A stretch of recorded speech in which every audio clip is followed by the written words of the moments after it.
दोस्तों, सुनो कहानी रोज चैनल पर आपका स्वागत है।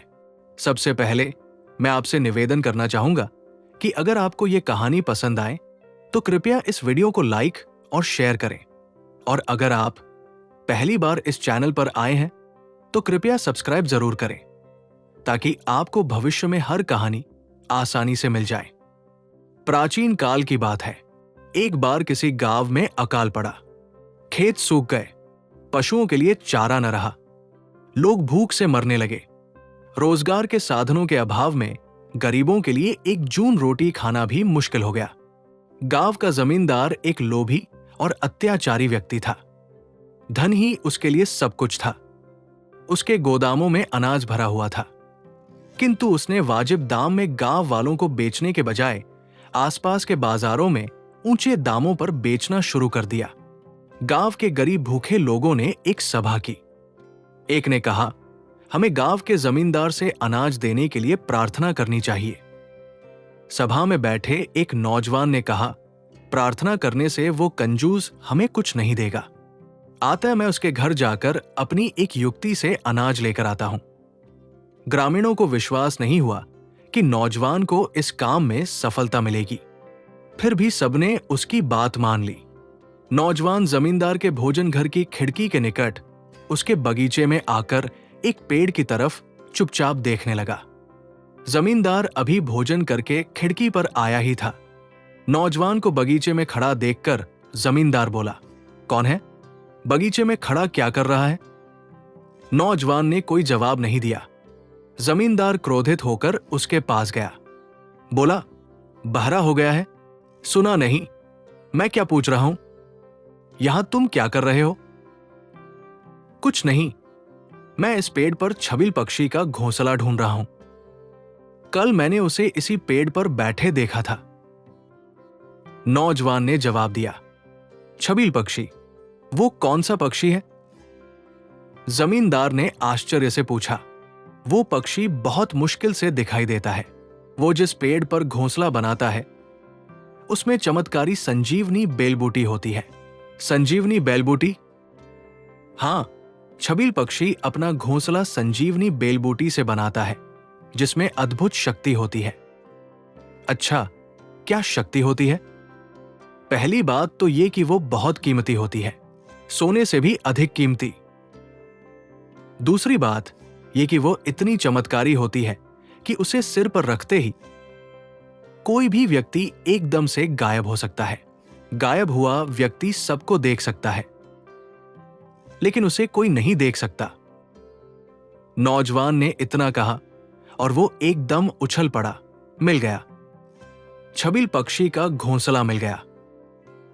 मैं अभी उसे अपने घर ले जाता हूं। जमींदार ने देखा कि पेड़ पर सचमुच किसी पक्षी का घोंसला है, जिसे देखकर नौजवान बहुत खुश हो रहा है। वो बोला, खबरदार, जो इस घोंसले को अपने घर ले जाने की कोशिश की।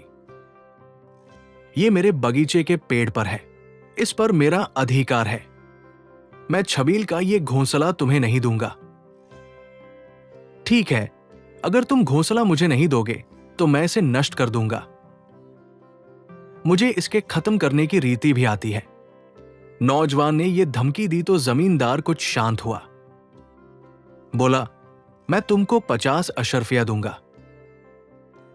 तुम इसे मेरे लिए छोड़ दो और यहां से चुपचाप चले जाओ। लेकिन इतनी अद्भुत, कीमती और चमत्कारी चीज मैं तुमको इतने सस्ते में क्यों बेचूं? दाम बढ़ाओ तो सौदा पक्का हो। नौजवान ने कहा, हां, मुझे धन की जरूरत है। यदि तुम मुझे 50 बोरे अनाज दे दो तो यह सौदा पक्का हो सकता है।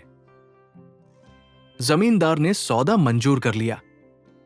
नौजवान ने अनाज लेकर उसी समय गांव के जरूरतमंद लोगों को बांट दिया। उधर जमींदार ने अपने नौकरों को आदेश देकर पेड़ से वो घोंसला सुरक्षित उतरवा लिया और अपनी पत्नी के सामने उसके एक एक तिनके को अपने सिर पर रखकर पूछने लगा, सच बताओ, क्या मैं तुम्हें दिखाई देता हूं? पत्नी बोली, साफ दिखाई देते हो। जमींदार बार बार अलग अलग तिनका सिर पर रखकर दोहराता रहा, ठीक तरह से देखकर बताओ, क्या मैं तुम्हें दिखाई देता हूं? उसकी पत्नी तंग आ गई, झल्लाकर बोली, मुझे कुछ दिखाई नहीं देता, अब तुम यहां से जाओ। जमींदार खुश होकर बाहर निकल पड़ा।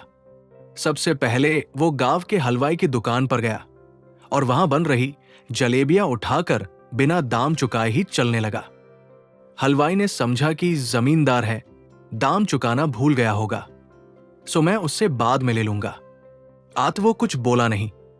थोड़ी देर बाद जमींदार एक आभूषण विक्रेता की दुकान में बेधड़क घुसकर आभूषण बटोरने लगा।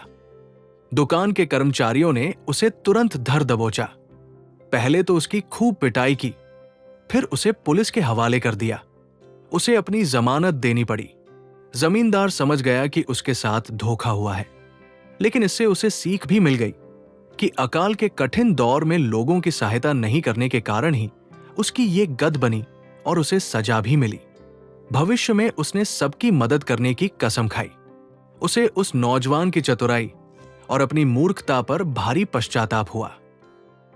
तो दोस्तों, आज की कहानी यहीं पर समाप्त होती है। आशा है ये कहानी आपको पसंद आई होगी। कमेंट करके जरूर बताएं। कृपया सब्सक्राइब बटन जरूर दबाएं और वीडियो को लाइक करके अपने मित्रों और परिवार में ज्यादा से ज्यादा शेयर करना ना भूलें। धन्यवाद। मिलते हैं अगली कहानी में।